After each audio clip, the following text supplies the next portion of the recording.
നമസ്കാരം. ഈ തെരഞ്ഞെടുപ്പിൽ ഏറ്റവും അധികം നേട്ടമുണ്ടാക്കിയത് ആര് എന്ന് ചോദിച്ചാൽ അതിനൊരൊറ്റ ഉത്തരമേ ഉള്ളൂ, അത് ബി ജെ പി ആണ്. എവിടെയൊക്കെയാണ് ബി ജെ പി നേട്ടമുണ്ടാക്കിയത്? കേരളത്തിൽ നേട്ടമുണ്ടാക്കി, 3 ഇരട്ടി സീറ്റാണ് വർദ്ധിപ്പിച്ചത്. ബംഗാളിൽ നേട്ടമുണ്ടാക്കി. ബംഗാളിൽ സീറ്റ് വർദ്ധിപ്പിച്ചത് മാത്രമല്ലല്ലോ, ബംഗാളിൽ ഭരണം പിടിച്ചെടുത്തു. ആസാമിൽ ഭരണം നിലനിർത്തി. പുതുച്ചേരിയിൽ ഭരണം നിലനിർത്തി. തമിഴ്നാട്ടിൽ ഒരു നിർണായക ശക്തിയായി തന്നെ ഈ തെരഞ്ഞെടുപ്പിൽ മാറി. അടുത്ത തിരഞ്ഞെടുപ്പാകുമ്പോൾ AIDMKയുമൊത്ത് അല്ലെങ്കിൽ മറ്റൊരു പ്രബല രാഷ്ട്രീയ കക്ഷിയുമൊത്ത് ബി ജെ പി തമിഴ്നാട്ടിൽ ഭരണത്തിലെത്തുക തന്നെ ചെയ്യും. അത് ആർക്കും തന്നെ തടഞ്ഞു നിർത്തുവാൻ കഴിയില്ല. ചിലപ്പോൾ ഇത്തവണ തന്നെ TVKയുമൊത്തോ അല്ലെങ്കിൽ TVK ഏതെങ്കിലും ഒരു ഘട്ടത്തിൽ അവസാനിക്കുമ്പോഴോ ഒക്കെ ബി ജെ പി ഒരു നിർണായക ശക്തിയായി മാറി അവിടെ ഭരണത്തിൻ്റെ ഒരു ഭരണകക്ഷി തന്നെയായി മാറും.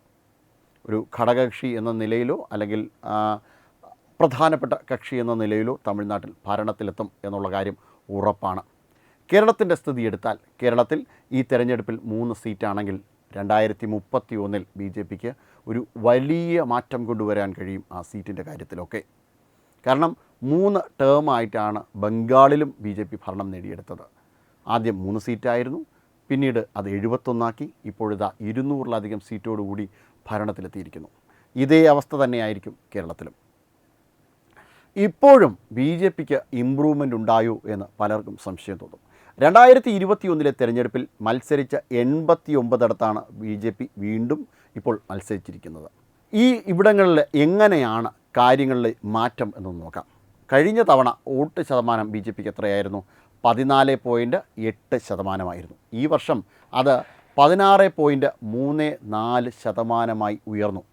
1.5% വർധനവ്. ഇതൊക്കെ ഒരു വർധനവാണോ എന്ന് പലരും ചോദിക്കുന്നുണ്ടാവും. മുൻപ് ബി ജെ പി വിജയിച്ച ഇടങ്ങളിലെ വർധനവ് ഒന്ന് നോക്കിയതിന് ശേഷം മാത്രമേ ഈ 1.5% വിലയിരുത്താവൂ.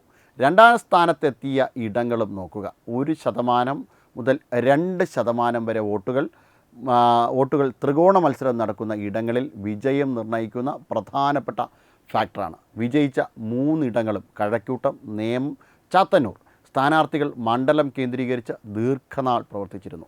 2ാം സ്ഥാനത്തെത്തിയ തിരുവല്ല പോലുള്ള ഇടങ്ങളിലും ഇത് തന്നെ ഉണ്ടായി.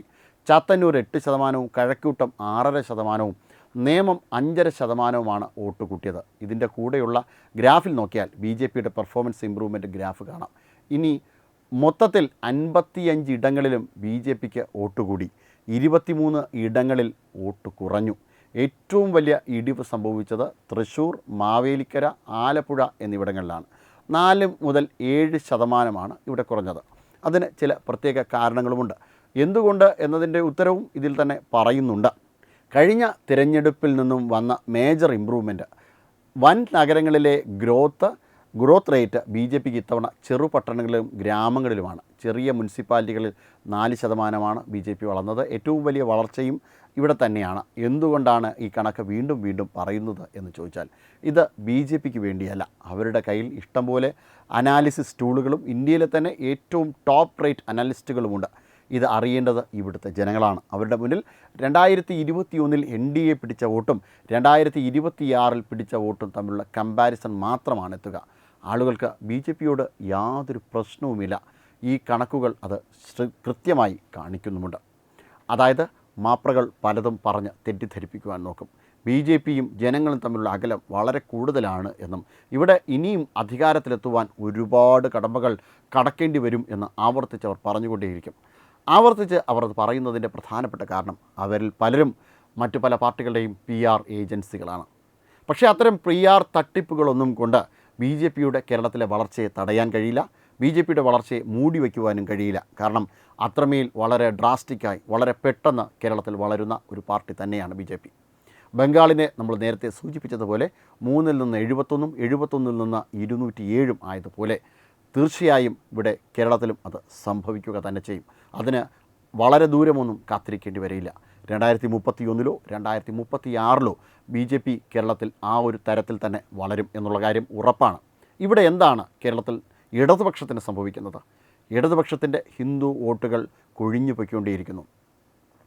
പ്രത്യേകിച്ച് കാരണങ്ങളൊന്നുമല്ല. ഇടതുപക്ഷം സദാസമയവും സദാകാലവും എല്ലാ കാലത്തും എടുക്കുന്ന ഹിന്ദു വിരുദ്ധ നിലപാടുകൾ തന്നെയാണ് കാരണം. ഹിന്ദു വിരുദ്ധ നിലപാടുകൾ ഒന്ന് ഒന്ന് വ്യക്തമായി റിപ്പീറ്റ്, ഹിന്ദു വിരുദ്ധ നിലപാടുകൾ ശരിക്കും മനസ്സിലാക്കണമെങ്കിൽ ഒന്നുകൂടി ശ്രദ്ധിച്ചു നോക്കണം. ഇപ്പോൾ ഇടതുപക്ഷത്തിന് SDP-യുടെ പിന്തുണ പല മണ്ഡലങ്ങളിലും ലഭിച്ചു. PDP-യുടെ പിന്തുണ കുറച്ച് നാളുകൾക്ക് മുന്നേ CPM-ന് ഉണ്ടായിരുന്നു. ഇങ്ങനെ മുസ്ലിം ജനസാമാന്യത്തിൻ്റെ വോട്ട് തട്ടിയെടുക്കുവാൻ അവരുടെ ഭീകരവാദ കക്ഷികളുമായി ഇടതുപക്ഷം ഒപ്പം ചേർന്ന് പ്രവർത്തിക്കാറുണ്ട്. പക്ഷേ ഹിന്ദുക്കളുടെ കാര്യമെടുക്കൂ, എങ്ങനെയാണ് അവർ ഹിന്ദുക്കളെ സമീപിച്ചിട്ടുള്ളത്? എങ്ങനെയാണ് SFI ഹിന്ദുവിൻ്റെ ദേവതാ സങ്കല്പങ്ങളെ സമീപിച്ചിട്ടുള്ളത്? നഗ്നമായും അല്ലാതെയും ആർത്തവും ഒഴുകുന്ന അയ്യപ്പനും ഒക്കെയായി ചിത്രീകരിക്കുന്നു. ഇനി ഈ ഹിന്ദു ദേവതകളെ അധിക്ഷേപിക്കുന്നവർക്ക് ഒരു സമ്മാനം എന്തോണം പലപ്പോഴും അവാർഡുകൾ നൽകിക്കൊണ്ടേയിരിക്കുന്നു. അവർക്ക് അവരുടെ കലാപരമായ കഴിവുകൾ പ്രകടിപ്പിക്കുവാൻ, അവരുടെ ആവിഷ്കാരങ്ങൾ പ്രകടിപ്പിക്കുവാനുള്ള അവകാശമുണ്ട്. പക്ഷേ ആ അവകാശം ഹിന്ദുവിൻ്റെ തലയിൽ കയറിയിരുന്നു കൊണ്ട് മാത്രമേ നടക്കുകയുള്ളൂ, മറ്റിടത്തൊന്നും നടക്കില്ല. അതിന് പരമാവധി പിന്തുണയും ഇടതുപക്ഷത്തിൻ്റെ ഭാഗമായിട്ട് കൊടുക്കുകയും ചെയ്യും. ഗണപതിയും അയ്യപ്പനുമൊക്കെ മിത്താകുമ്പോൾ മറ്റ് ദേവതകളും അല്ലെങ്കിൽ മറ്റ് ഇതര മതസ്ഥരുടെ ദേവതാ സങ്കല്പങ്ങളോ ദൈവസങ്കല്പങ്ങളോ ഒന്നും മിത്താകുന്നില്ല. ഇവിടെയാണ് ഹിന്ദുക്കൾ മാറി ചിന്തിച്ചത്. ഹിന്ദു ജനത മാറി വോട്ട് ചെയ്യുവാൻ തുടങ്ങി. കാരണം തങ്ങളെ അപമാനിക്കുന്നവർക്ക് തങ്ങളും വോട്ട് കൊടുക്കണ്ടല്ലോ. ശബരിമല സ്വർണ്ണ പ്രശ്നം ഉൾപ്പെടെയുള്ള പ്രശ്നങ്ങൾ വളരെ സജീവമായി തന്നെ ചർച്ച ചെയ്യപ്പെട്ടു. ഇങ്ങനെ കാര്യങ്ങൾ മുന്നോട്ട് പോകുമ്പോഴാണ് ഇടതുപക്ഷത്തു നിന്നുള്ള ഹിന്ദു വോട്ടുകളുടെ വലിയ ഒരു അളവിലെ കൊഴിഞ്ഞുപോക്കുണ്ടാകുന്നത്.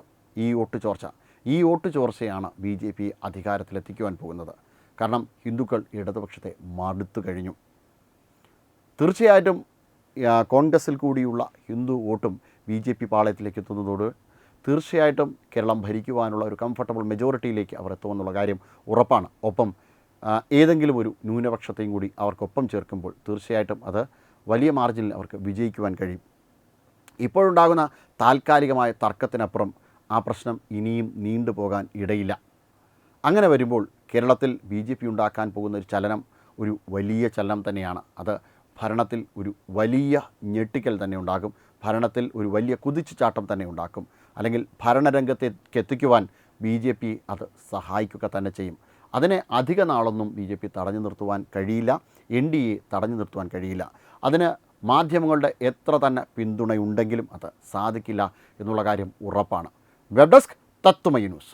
വിട്ടുവീഴ്ചയില്ലാത്ത നിലപാടുകളുമായി ദേശീയതയുടെയും സമാജത്തിൻ്റെയും ശാക്തീകരണത്തിനു വേണ്ടി തത്വമയിയുടെ ജൈത്രയാത്ര തുടരുകയാണ്. യൂട്യൂബിൽ മാത്രം തത്വമയിക്ക് 10 ലക്ഷം സബ്സ്ക്രൈബേഴ്സിലേക്ക് എത്താൻ ഏതാനും ചുവടുകൾ മാത്രമാണ് ബാക്കി. മറ്റ് സോഷ്യൽ മീഡിയ പ്ലാറ്റ്ഫോമുകളിലും തത്വമയിയുടെ നിറസാന്നിധ്യം തുടരുകയാണ്. ഈ അവസരത്തിൽ ഞങ്ങൾക്ക് നിങ്ങളോടുള്ള അഭ്യർത്ഥന ഞങ്ങളോടൊപ്പം നിൽക്കുക എന്നുള്ളതാണ്.